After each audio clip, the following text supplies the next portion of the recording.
In political news, following the results of 2 states for the Democratic nomination, Pete Buttigieg and Bernie Sanders have become clear frontrunners, knocking Elizabeth Warren and Joe Biden down in the polls. Reporter Brooke Smith asked LSU students on their opinions and predictions for the election.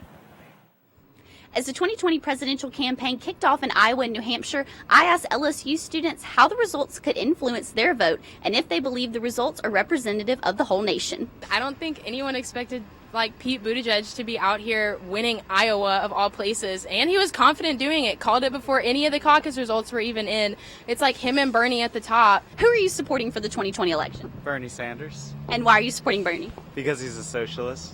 I kind of like Elizabeth Warren, but I'm kind of weird about her. Amy Klobuchar is crazy. I don't like Biden. I don't like Tom Steyer, Bloomberg. It doesn't even count.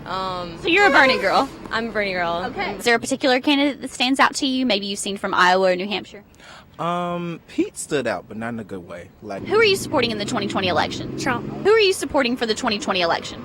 So I just took the isidewith.com quiz yesterday, actually, so very convenient.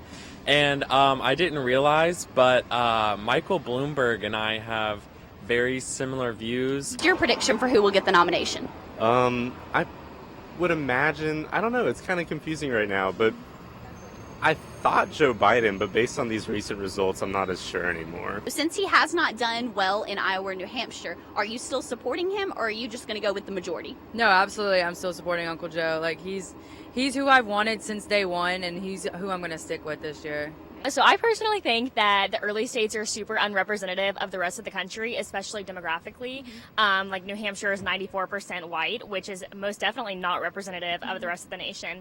And so I think when we get into the southern states and into the Midwest, then we'll see a lot more success with more moderate candidates and candidates that aren't necessarily just single issue.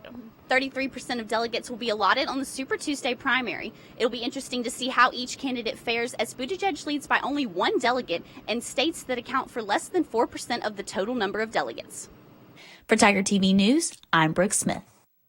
Super Tuesday is March 3rd, so be sure to follow Tiger TV for updates on the campaign trail.